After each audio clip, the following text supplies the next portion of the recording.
here we are at 11,000-ish something feet. Out there is Taoski Valley. We got Lobo Peak right over there, 13,000 feet. It took me 4 miles of hiking to get up here. I've got Dax down here and Choco tied up right there, so I don't have to keep looking for her. But she's a good girl that wants to get all the critters in the mountains. Isn't that right, Choc? She's a good girl. And Dax is a good boy. Good. All right, now, today we're going to talk about the Softears Twilight. One of the most amazing headphones I've ever heard, if not the most amazing. There are these. Let me just get that out kind of on the sun there. We can see a massive front vent right there. Whoa.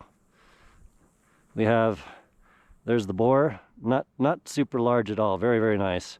I'm using foamies right here. And we have foam in the nozzle, part of the tuning. Also, just to mention, that foam is really small. It's not like it goes in there. It's like millimeters small, very, very small. And then we have this really interesting back area here, which looks like all like a speaker, actually. 2-pin.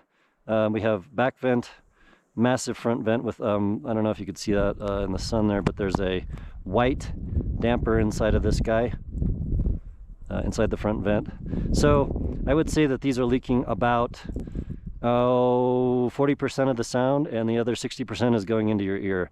And that is why these are amazing. This vent, you know, I call it the fat earth treatment, but really that came from this headphone right here, Twilight.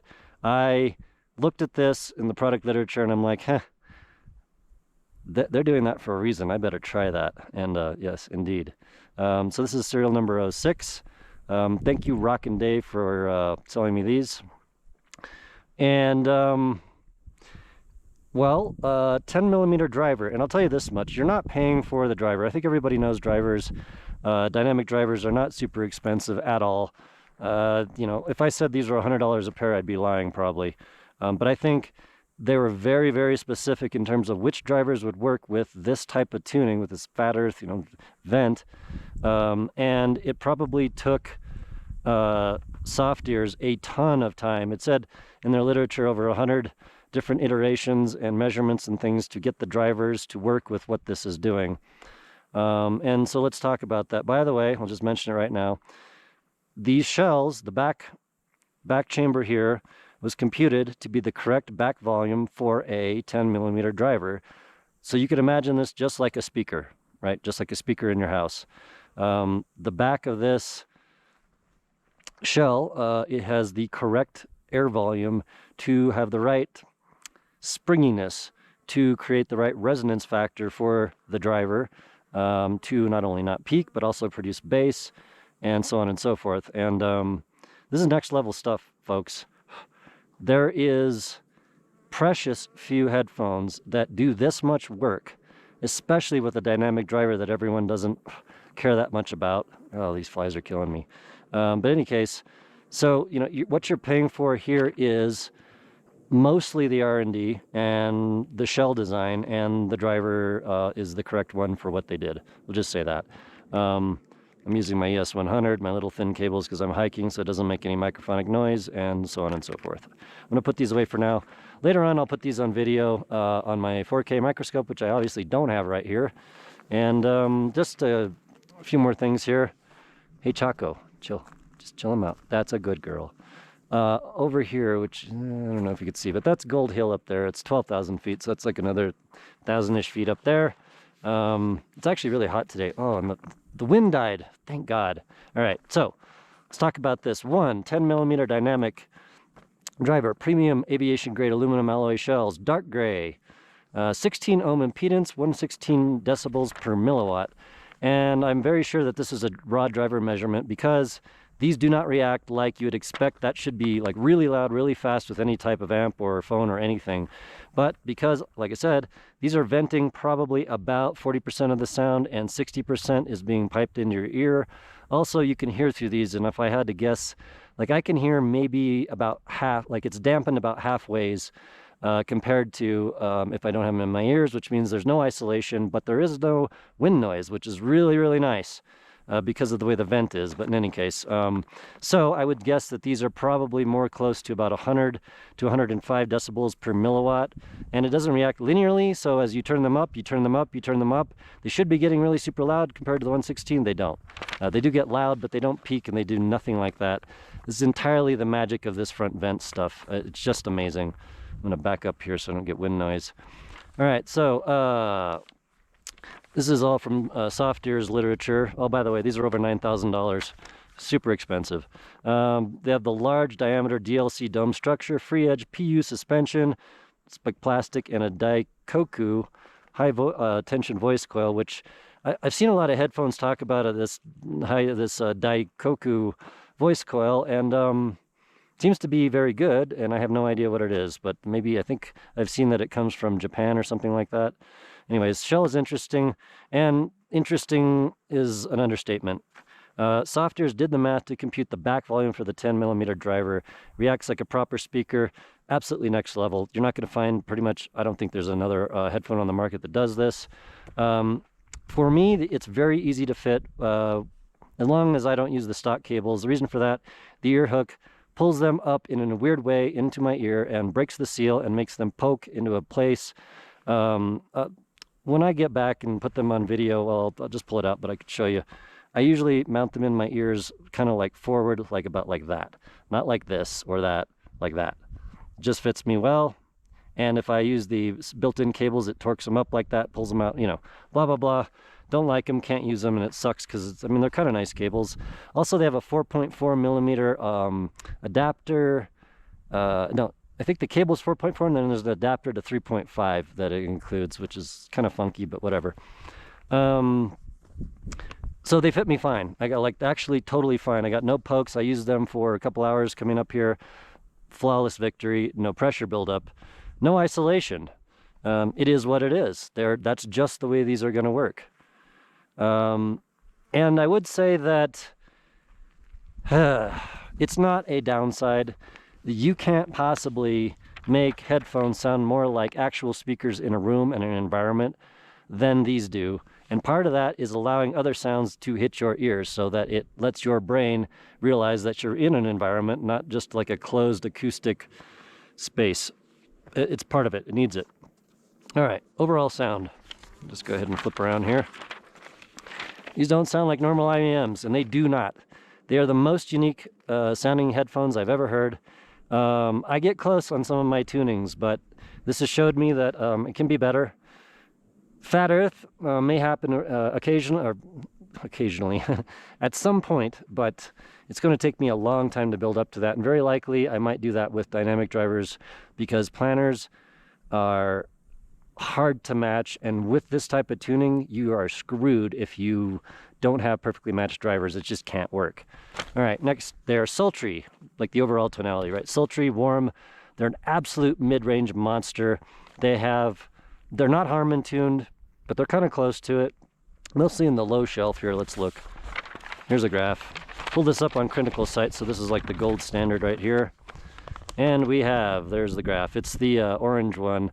So I guess Critical decided to EQ them to the other graph, which you see. Of course, he took out his mid-bass because he hates mid-bass and he hates rock and roll. And God, man, there's so many headphones like that.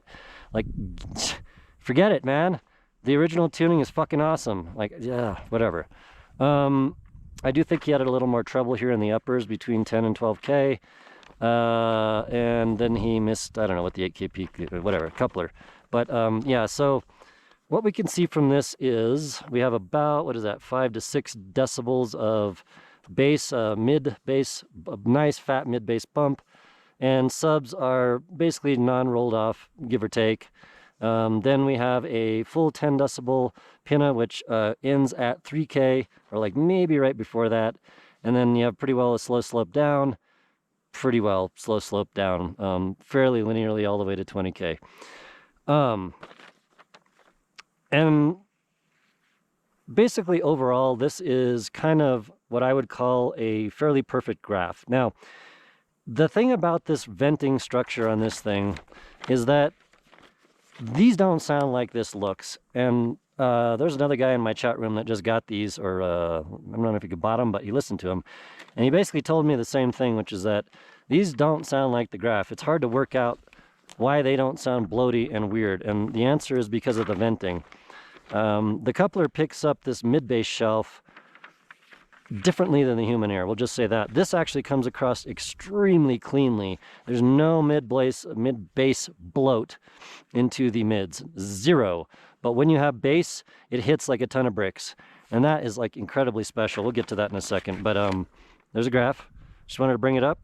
Cool to see a Graph here in the mountains. Anyways.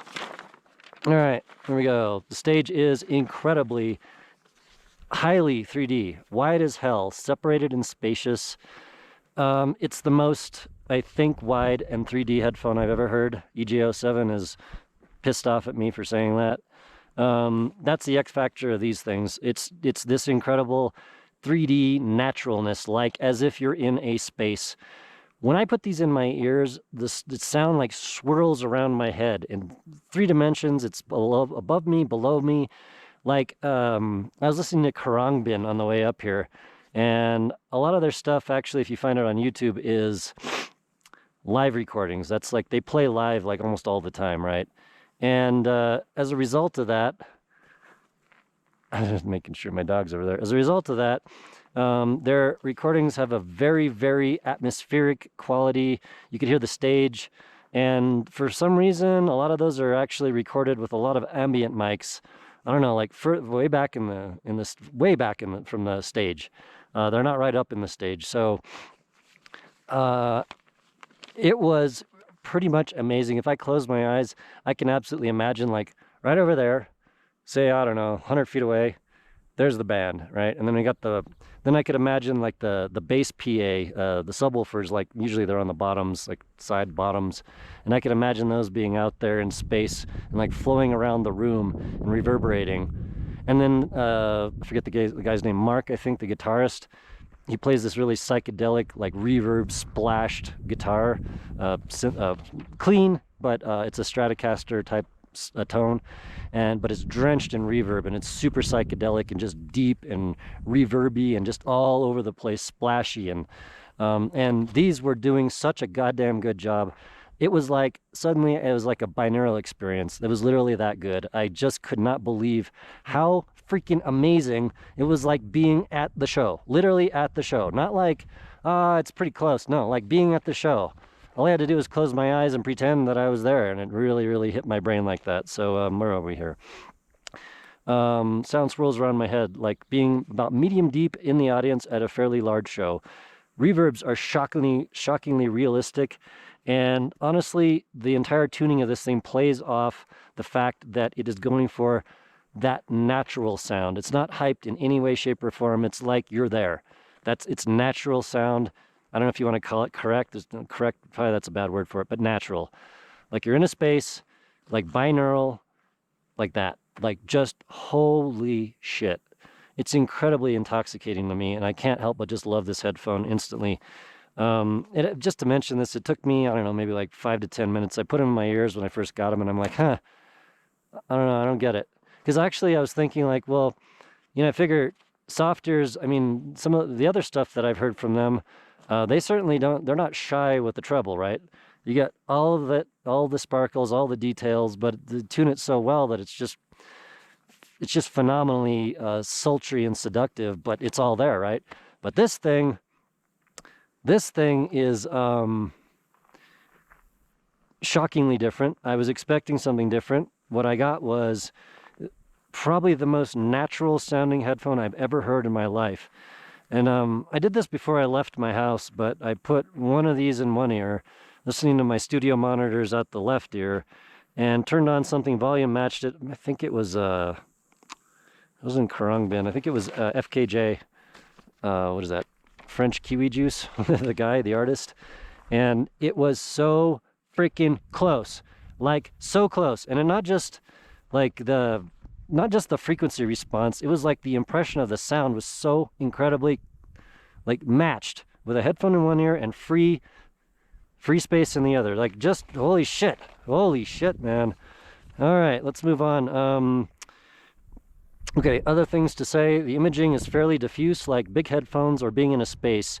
The effect is so strong it makes me trip out, and that's on almost every track I've heard with this. I'm picking up on stage stuff that I didn't know was there. So I tried to copy this idea with Fat Earth. I already mentioned that, and I didn't even know what this did when I tried to copy it. I just did it. And I would say that with Fat Earth, I realized what was happening, but I didn't realize that this would be like that, like better even, just like the best thing I've ever heard. Yeah, not having listened to Twilight. So let's move on to the metrics, right? Bass is 10 out of 10. It's extraordinary. And although it doesn't graph like it, there is a lot more bass tuned into the front, tuned into the headphone that is vented out the front of the shell. So by that I mean that I think they're venting. I actually did plug this with like a little piece of tape. Took it off immediately because I didn't want to hurt anything. But yeah, I think they vented probably about 6 to 8 decibels of bass, of sub bass on these out the front vent, which is a lot. It's a lot. And also, when I plugged that, I got some peaks in the treble, and also the mid range came up by about 5 decibels. Things to know. So in any case, the subs on this hit like they're around you in the room. They don't feel like they're inside your brain. It's like, you know, like typical in-ears do. It's just like this guy in my chat room calls it ghost bass, and that's a really good way to put it. It's like it surrounds you. It's like there's subwoofers off in the distance that are hitting, they're exciting the room, and you hear that bass, but it's not like occluding anything else. But there's so much of it. It's crazy. So bass is 10 out of 10. It's extraordinary. Doesn't graph like it, and there's a lot more bass tuned in than what you hear. It ends up being kind of close to a bone conduction, especially if I do EDM with a lot of subs. These things do vibrate, and it's amazing, and I love it. It's holy shit. And so, also, by the way, there's a very good percussive quality to the tonality of this. Anything like jazz, you know, when they're doing the upright bass, that stuff, you get that wallop, man. That if you've heard and been around a stand-up bass, like you're close to it, it's got like a physicality to it that these things are producing really well in a very natural way. Mids. But by the way, mid bass is perfect. You could listen to anything with it. I just wanted to mention that. It's got subs, it's got mid bass, it's got all the bass you want. Cool. Mids are the star of the show. We're going to say the best mids I've ever heard on any headphone, ever. They're emotional, they're rich, they're all the words. Male vocals, female vocals, everything is just stunning. It just, holy shit. I mean, I don't really need to say more. You want the best mids you can get, this probably is close to it.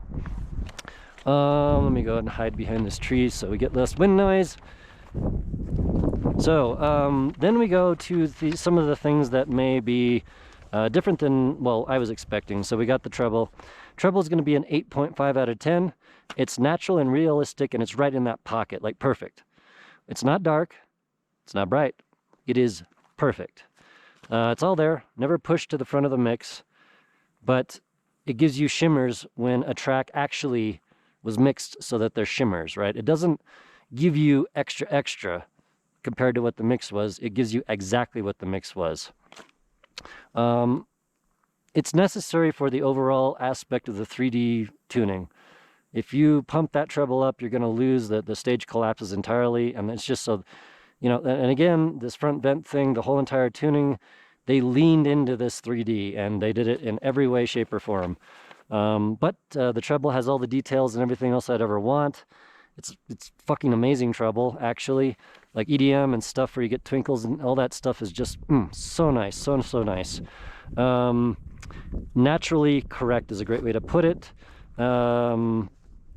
Also, it's almost like you can hear the treble better on tracks that have better staging, which is a weird thing. I don't know if that's just a really natural way, like the natural replay, but when I have a track that's like more separated left to right, I can actually hear that treble more distinctly versus ones that are less well mixed. It's just an interesting thing. Trying to kind of describe how it's like an open back. That's essentially what it is. It's a front, but you know, it's like an open back styled in-ear. And so that translates to a pretty well different sound. What else do we have? Resolution, 8.5 out of 10.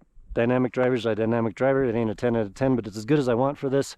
Ain't the star of the show, but I don't find myself going, it's all blunted or whatever. And I did read some reviews like that. And these people have no idea what they're talking about. They don't get it. And, things like that. And then we come to volume scaling, which is like, holy shit, man. You could absolutely, like for a dynamic driver, these things are easily the best volume scaling drivers I've ever heard, or tuning, or headphone. They're probably going to be right about there with the EJ07, which puts them at best of the best. And the higher you turn them, the better it sounds, the more details you could pick out. And the Fletcher-Munchin curve, or Munchin, whatever that is, they follow that near perfectly.